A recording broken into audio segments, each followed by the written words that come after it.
多感觉。问你啊，给我，我已经很幸福了，不是要给你啊，给我。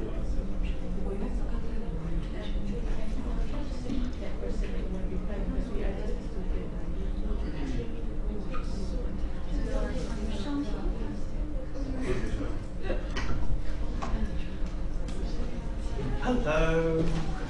I was lecturing downstairs. Okay, let's have a look. Ooh.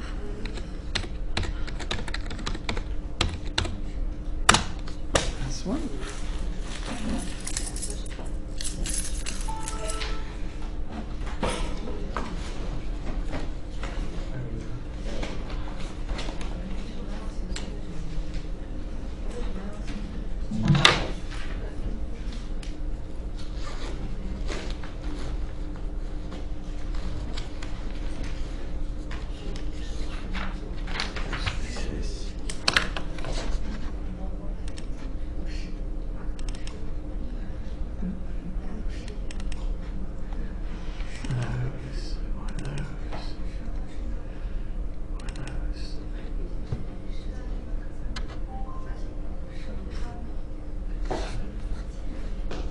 Right.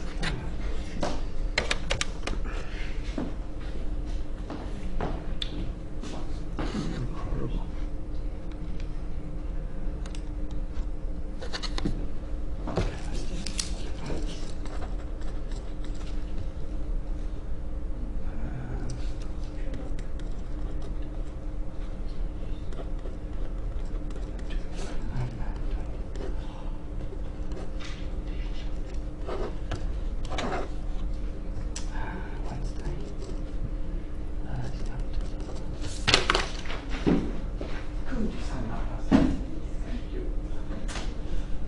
Okay, so we just finished talking about the instruments, and we talked about some of the instruments that were important for measuring fabrics.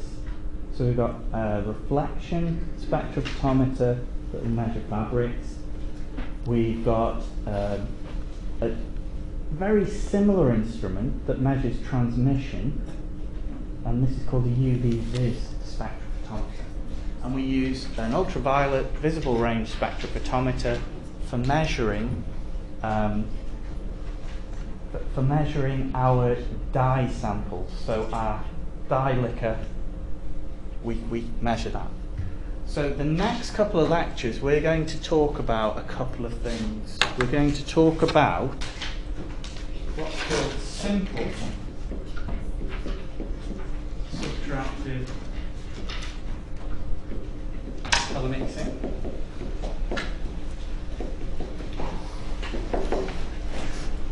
And simple subtractive colour mixing, we're interested in measuring and being able to predict the colour of dyes. So we're looking at colour of solutions.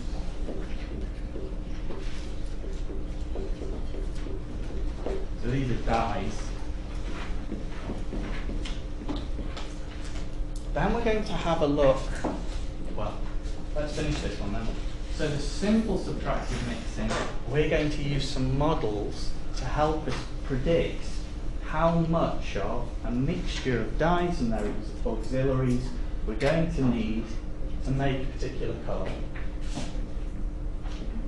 And you've probably heard of, certainly if you studied in this country, Beer-Lambert laws. So we're going to use a model suggested by Beer and Lambert. Then we're going to move on. So this is dyes, remember. And simple subtractive mixing means that we're only really going to be interested in absorption. So that's what our models are going to look at. The absorption properties of these couple of dyes. We're then going to move on to talk about complex subtractive colour mixing.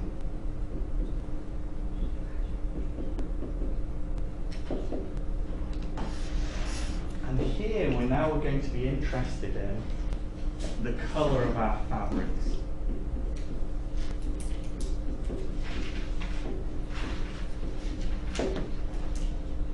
So again, it's going to be a mixture of colorants, but they could be dyes, they could be pigments. It doesn't really matter to us. So again, dyes. We're going to look at a simple model produced by Paul Kabelka and Franz Monk.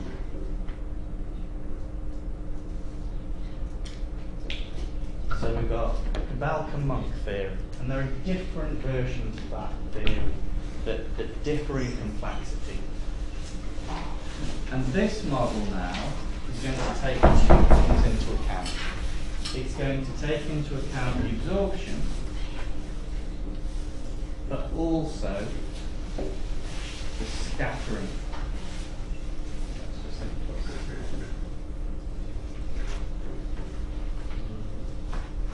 So absorption and scattering. So we've got two basic models to look at. As I say, we're going to start off with this simple subtractive. We have a little reminder of light and how it interacts with the material, then how we measure the colour of our solutions, a little bit about our subtractive colour mixing, and then we're going to move into simple subtractive colour mixing, Beer-Lambert law, and one of the most important parts of this model, which is the contribution of each of the dyes. So this thing is called the unit absorptivity. Okay, the unit absorptivity. But that just tells us, you know, if one dye is stronger than the other when we put it into our mixture. Okay, so we should be familiar with our light wave now. So if we're deciding to take the wave theory view, then we've got our two components. We've got our electrical component and our magnetic component, and they run at 90 degrees to each other, or a fancy word for that would be orthogonal. So, and the peaks of the electric component and the peaks of the magnetic component are what we call in phase. It doesn't mean that they all travel nicely along like this. It depends what happens. As soon as they start to interact with the material, they can come off the material, so the orientation of that wave can be modified. It will be changed in the direction that we'll be travelling in. But it could be changed in the orientation of the electrical and the magnetic components. And this is this idea of glare and why polarized sunglasses are so nice, and they're so relaxing. So this is one way we can describe everything in terms of wavelengths and frequencies and velocities.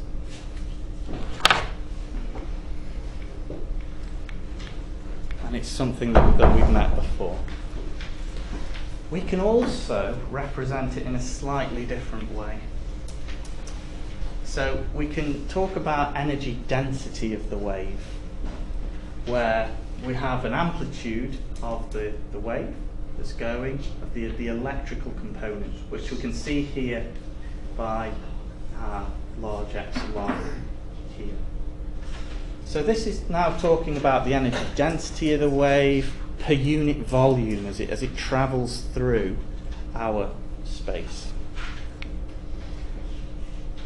We have our electromagnetic spectrum, which we should be fairly used to now, where we have the longer wavelengths here to the right, and then as we move towards the left, the vibrations, the repeating elements of the periodic waves that we're interested in, they become closer and closer together.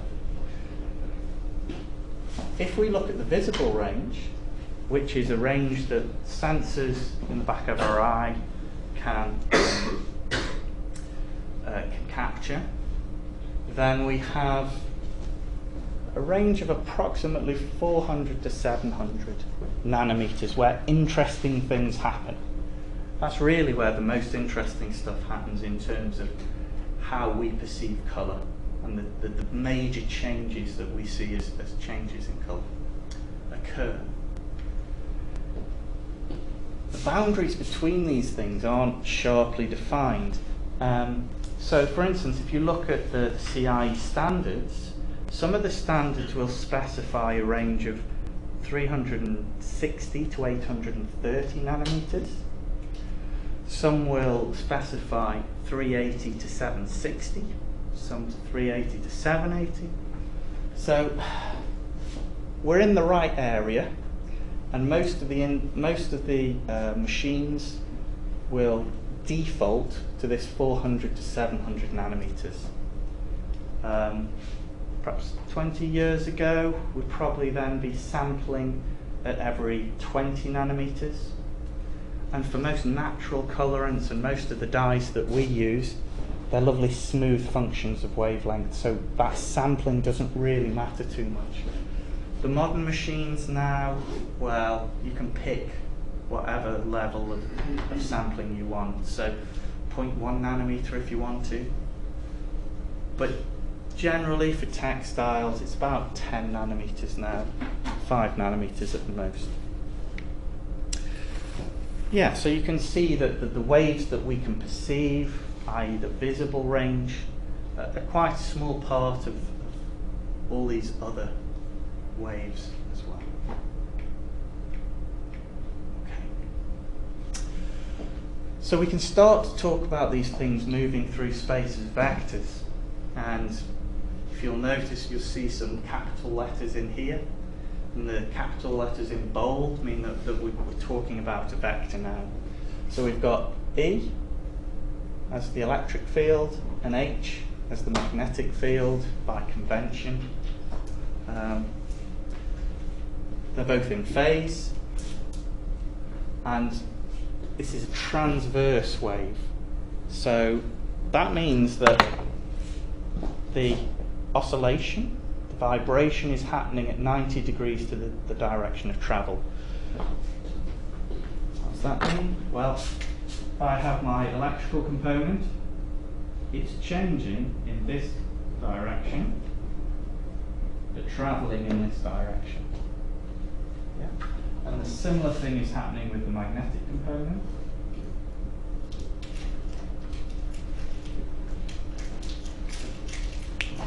So we've got this transverse electromagnetic wave. Okay. Interference then.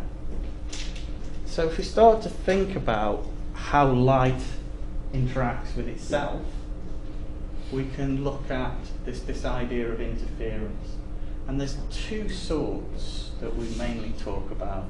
One is constructive interference and the other one is destructive interference.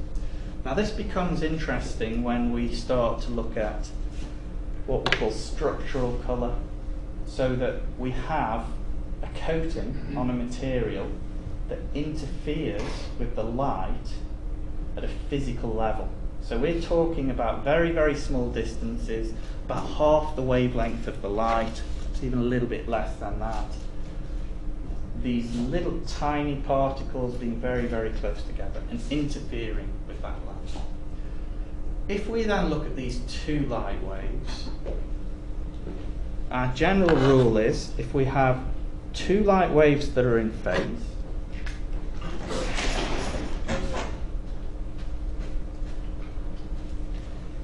so the peaks are and the troughs are in the same place, and they're in the same space, we can add them together and we get a doubling of the energy. So we get twice the wave, as it were, in terms of its amplitude. So that's positive, that's constructive interference. But similarly, if they're out of phase, if we have two waves, and now this one has a peak where that one has a trough, and we add those together, then they'll cancel out. So this idea was suggested by Thomas Young, 1802. This whole idea of wave theory is around Young, really. So we either get a positive outcome, you can't have the energy located in the same space without it interacting. And it's a little bit like looking at ripples on a pond as well. You can imagine dropping 2 stones in a pond and having a look at how the waves interact with each other. It's sort of a similar idea. Okay. So we either get cancellation or we get this doubling, this constructive mixture. Okay, so again, we've spoken about this. We've talked about measuring light in slightly different ways, and it just depends on what we're interested in. Are we interested in measuring the whole light source? So luminous power would usually be light captured within an integrating sphere. Are we interested in measuring just an angular set of rays coming at us from perhaps a candle? So if we look at a candle and then we look at a spot on the candle and then we measure that light, then we're looking at this luminous intensity. Luminance is then about looking at a screen. So something like if we're measuring the light coming from this screen here, we point an instrument at that screen and then we collect the light from that point on the screen that we're measuring. And then illuminance is as the light comes from the light source down to the surface that we're interested in. So we've got different ways that we can measure our intensity. That leads to 2 things. That leads to either just measuring the radiation, just interested in the physical energy that's coming to us, or saying actually the signal that's coming to us is one thing that we can measure, but people will modify that in a certain way to and relate that energy to our perception. So this goes back to the idea of the photopic sensitivity curve will be lambda, where if we just look at the energy, so this is relative sensitivity to be fair, relative sensitivity, and this is wavelength, 400 to 700 nanometers. So this says that if you have the same amount of physical energy reaching you, then people will see wavelengths here as a lot dimmer than the wavelengths in the green region here.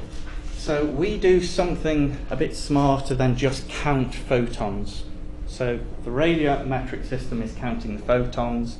The photometric system is giving a description of how we perceive that signal. Yeah, we've seen this before, so we can do our different measurements there. Interactions. So we're going to talk about interactions between our light, probably some glass as well, and then there'll be a little bit of absorption that happens. So if we have some incident light here at what we call an interface, you might hear me say interface, where we go from air, for instance, to glass. So it's the boundary between 2 materials. We have some incident light come in to the surface. Some of that light will be returned unchanged at the surface and be reflected. Now a little bit later we're going to talk, well, we'll probably talk in a second about it, but as you go from one material to another, how do we describe how the light behaves as we go from one material to another? Well, if we look here, we've got some light come in to the surface and it's bent. So what's that bending called?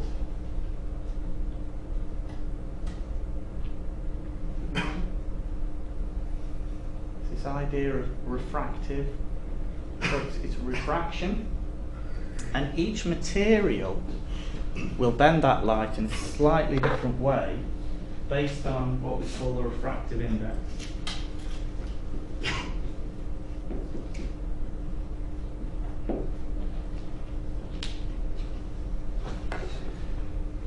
What letter do we usually use to describe the refractive index? No? Anybody? Greek one? The Greek letter? No, not in this case. No. So you might have seen N being used. So N is what we use to give us an idea of how much the light will bend. And how can we calculate how that light will bend? We can use a law. Whose law can we use for that? Okay, so Snell's law. So we can use Snell's law to bend that. So we have some light come in, and depending on basically how dense that material is, the difference, the light will change in some way as it goes into the material. Now it can reach particles that can absorb it. It can reach particles that will scatter the light, or we could have fluorescent centers, or the light just might go straight through the material and then out the other side. So we might be completely transmitted through. So we've got different phenomena occurring. So we can have reflection, we can have transmission, we can have reflection, scattering, fluorescence, and some absorption as well. So those are kind of the main ones that we'll be interested in. Okay. So we have a few things that we can try to use as a measurement of our materials. And we've used one of these already in the lab session. So we've looked at reflectance values in the lab session.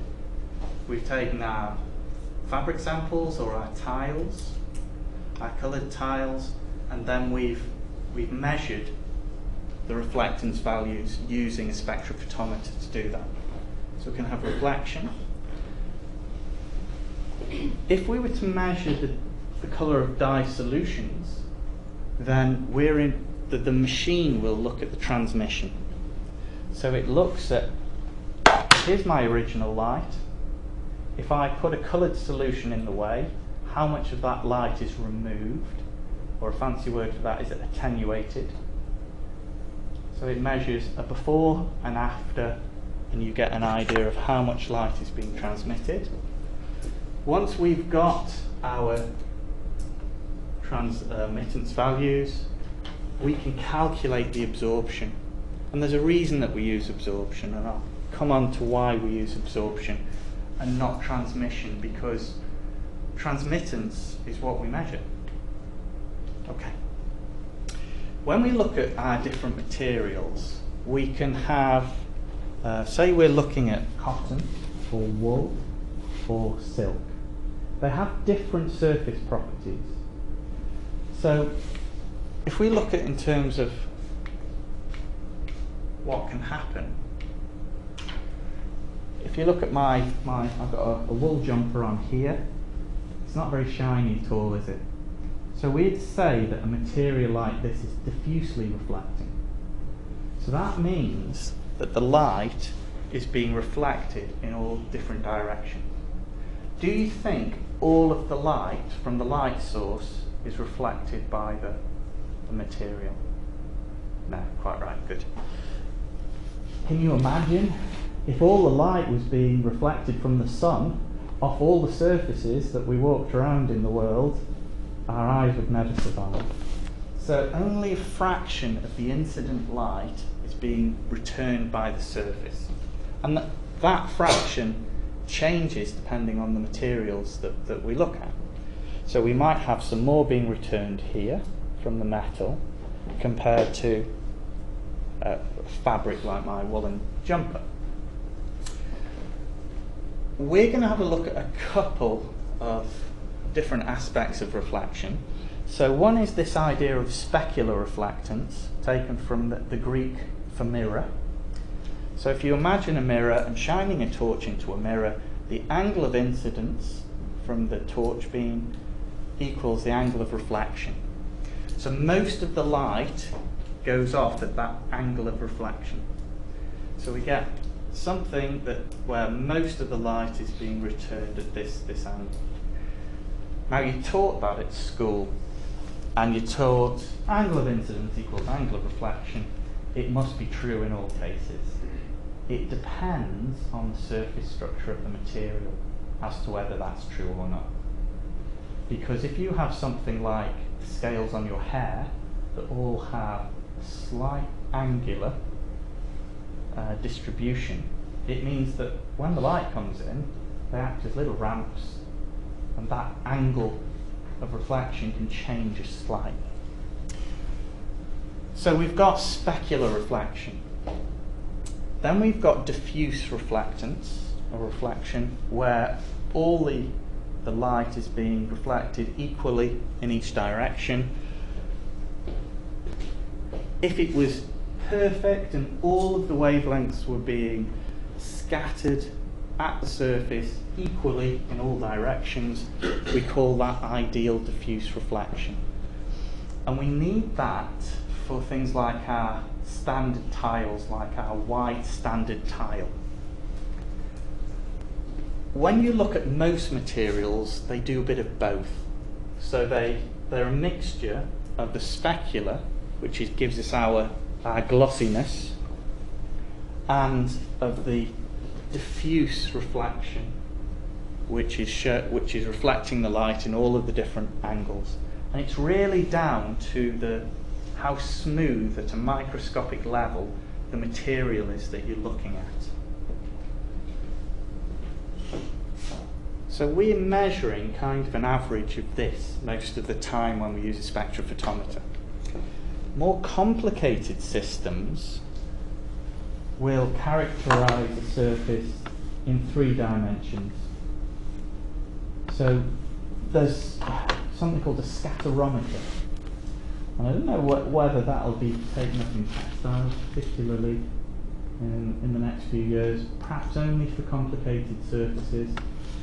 But it allows you to describe the reflectance properties as a volume, a 3-dimensional figure.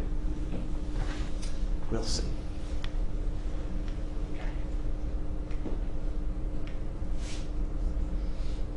Okay, so this is going to start to become useful to us. How the light interacts with these different materials.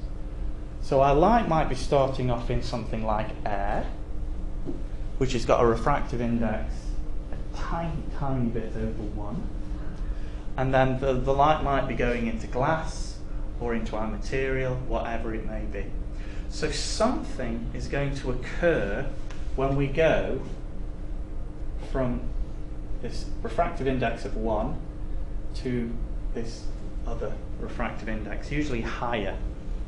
So if you imagine driving a car down the road, and then the road, next to the road is a track of sand, and you accidentally put your wheel into the track of sand, what happens? What would happen if you took your hand off the wheel? Don't do it. What will happen to the car? Start to get dragged that way, won't it? Because there's more friction, there's more stuff for it to have to negotiate. the smoothness is different. So as there's more stuff to go through, you see a similar. So you can imagine this is a car driving towards the sand, and then the sand's slowing one of the wheels down and taking the car off at an angle.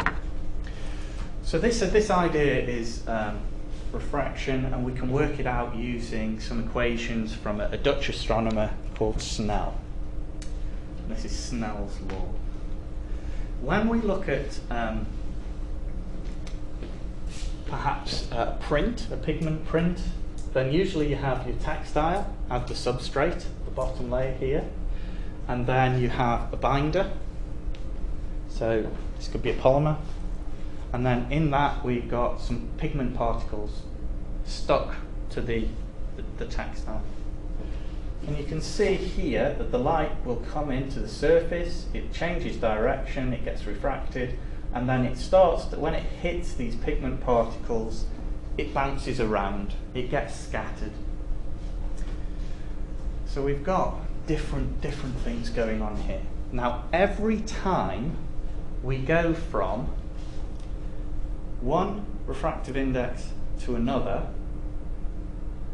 if they're substantially different from each other, then we never lose, but some light is backscattered.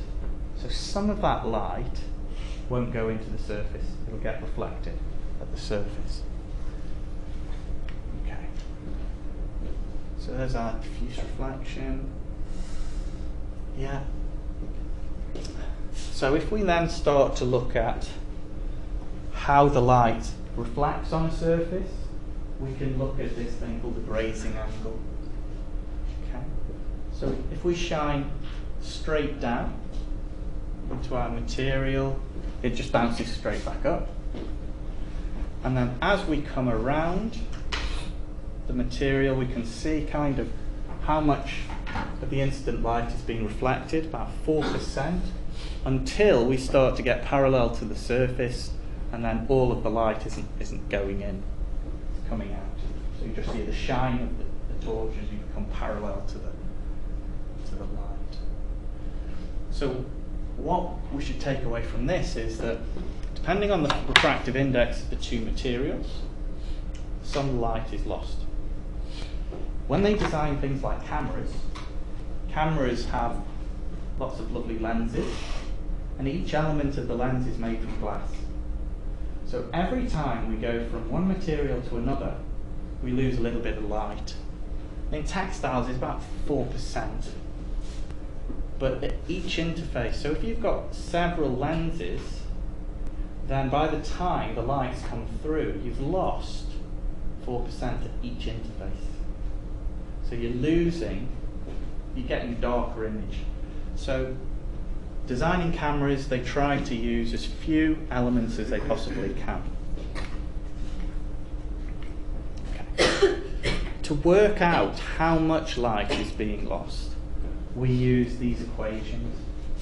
So this is something called Fresnel's law, and this is exactly how we work things out. So we just look at the refractive index of the two materials, N1 and N2.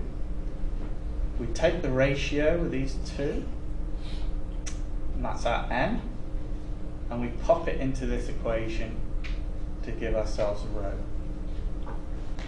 So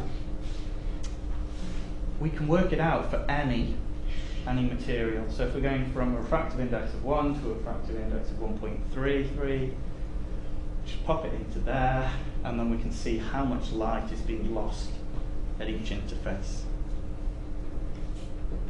Okay. This becomes a little bit more important when we start talking about Falcon, but it's worth knowing for both of the systems, really. Okay, so small percentage of this white light is reflected at the surface. We can take that away by using our specular include or specular exclude setting on the spectrophotometer. Okay. Yeah. So different refractive indices. we can work out how much of that light is being reflected at the surface as we go from one material to another. For textiles, about 4%.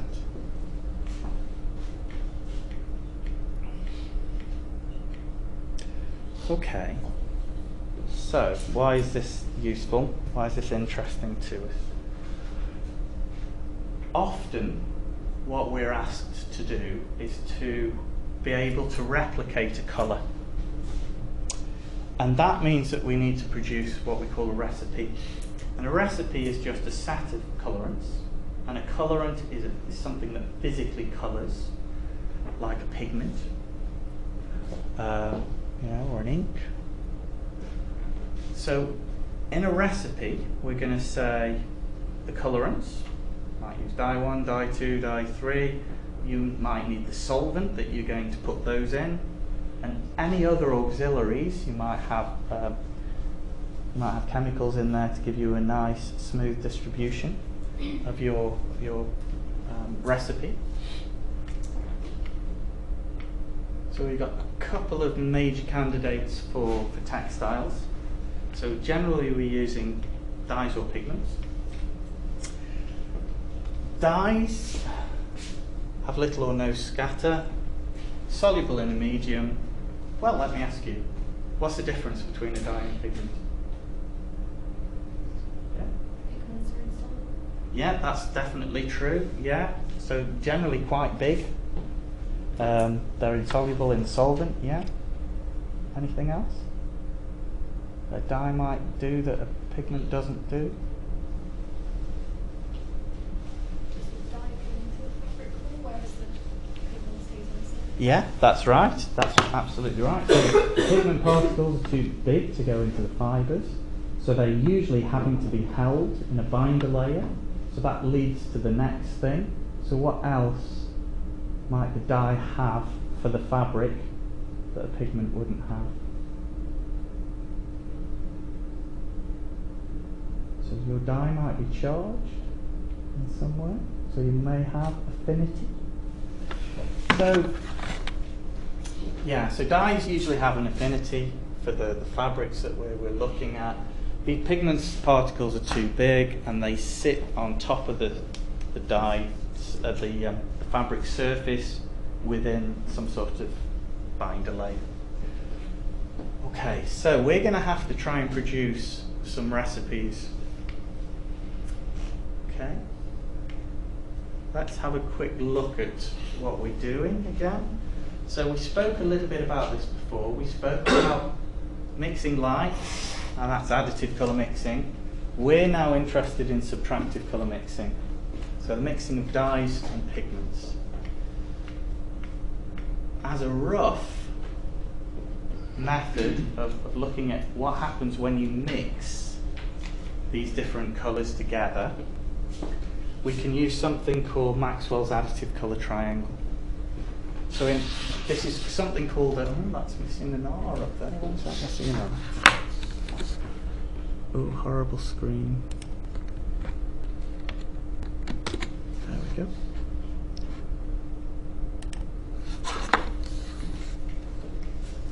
So we've got three primaries. We've got our red over here, a green, and a blue. This is called a unit triangle. So any location that we pick in here should sum to 1. So a combination of the red, the green, and the blue, if we add them together, it should equal 1. So if we just at the green at the top, we have no red, a value of 1 for the green, and 0 for that. And anywhere in between, mixtures in between, you'll start to see, you add them up, and it's a unit triangle. So we should be able to navigate any mixture of our red, green, and blue primaries in there. Okay, so we've got our primaries of red, green, and blue, our secondaries, cyan, magenta, and yellow. And then if we were to add a third of each of those primaries together, we should get the white. If we want to work out a complementary colour, so that means that if we draw a line between a a starting colour and a finishing colour, and it goes straight through the middle, then a mixture of the two should give you white. So we call this a complementary colour. Now, one thing to notice is complement with an E, not an I. It's not very polite. It's a complementary colour. Okay. So that's really useful for predicting when we mix lights together, and it's a triangle that we can use when we're starting to think about things like the CIE system. So additive colour mixing is important because it gives us a larger range of colours to pick from, and it also, we can start to think about how people are processing those colours. And this is this idea of psychological primaries. So have we done this one? We must have done this one already. No? Okay. Gives us a little rest, doesn't it? Alright, so if you could just have a little look at the tiger's nose for me, at the red spot. Try and keep your eyes on the red spot for me. And then, so I'm going to ask you to try and stare at that for about 20-30 seconds. And then I'm going to change the slide. Try and keep your eyes in the same place.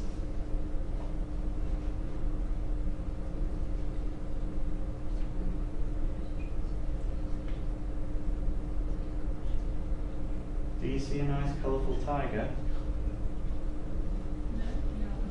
No? Try again. So keep your eyes here, keep your eyes level, keep your eyes on the red spot.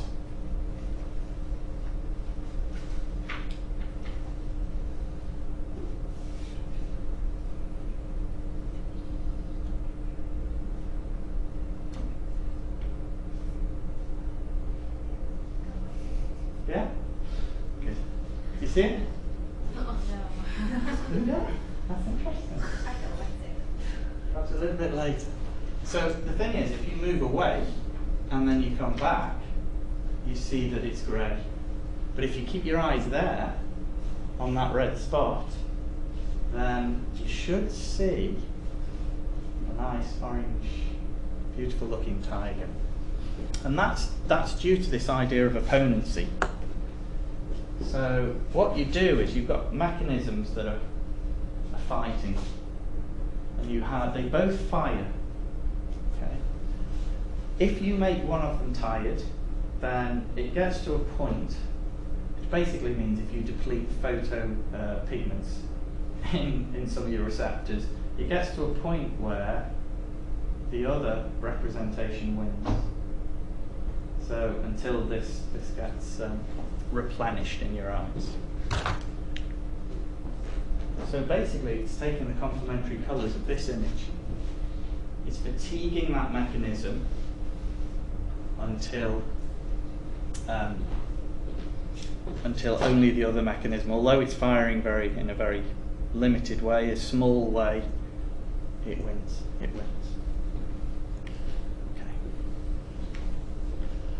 All right. So now we're looking at dyes and pigments and how they're absorbed. Where are we? There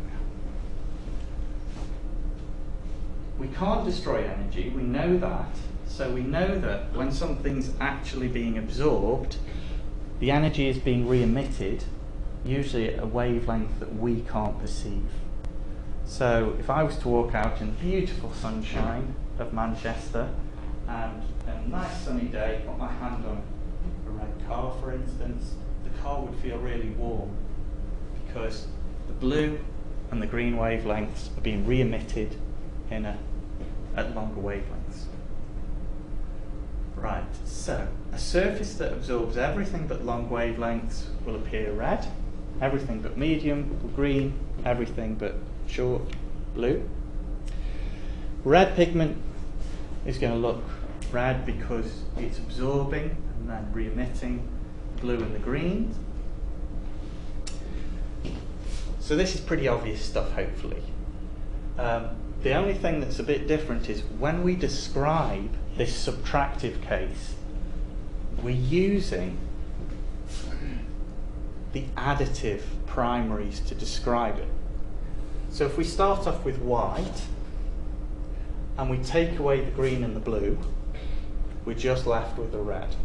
We start with white, we take away the red and the blue, green, etc. So this is pretty obvious, I think, hopefully. So those are pigments, and that's what's happening, why they're coloured in a particular way. There's something else that we use called primary pigments. And these are colours that will just absorb one of the additive primaries. So if we have white minus red in this case, then we get cyan, which is a mixture of blue and green. White minus the green is red and blue. White minus the blue is the red and green. So these are primary pigments, and you'll notice that these primary pigments are the ones that you probably use to buy for your printers at home. So we can have a look at something called the subtractive colour triangle.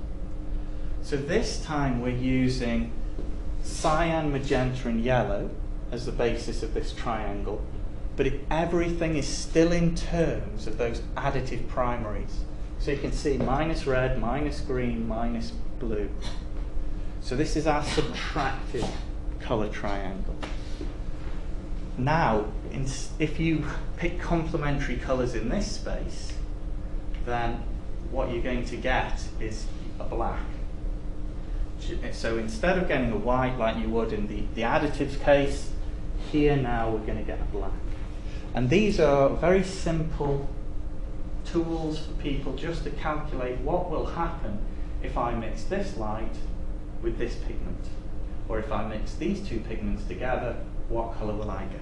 So this is very, very simple.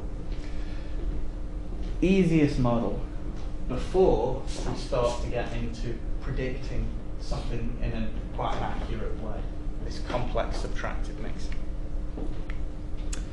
Okay. So as I say, it's very simple, and if you mix those complementary colours, in theory, you should get black, but you don't. You get a dark brown, because the primaries, real primaries, cyan, magenta and yellow primaries, they will reflect a small amount of light. They're not blocks. They don't block all of the light, all of the red light, for instance. So you get this brown colour instead. But it does give you like a rough approximation of things. Okay, so just to see if you've got some of that. So what colour would you get if you mixed a yellow light with a blue light? So what's yellow? So we've got the yellow light and the blue light. Yeah, perfect. So your yellow is made up of red and green. And then if you add a blue to it, you get white. So what about a magenta pigment with a green pigment?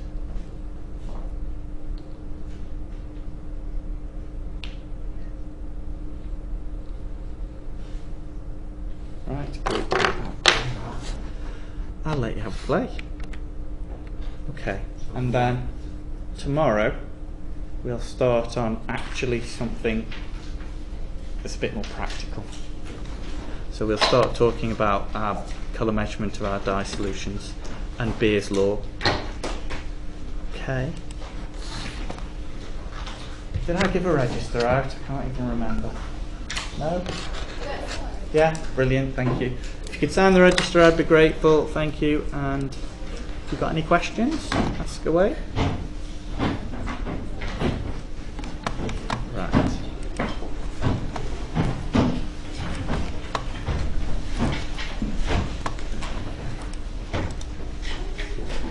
You check that.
Thank you.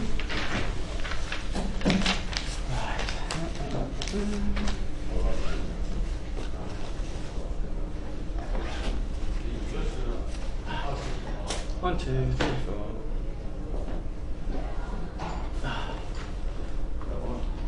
Stuff.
Hello. Yeah, yeah.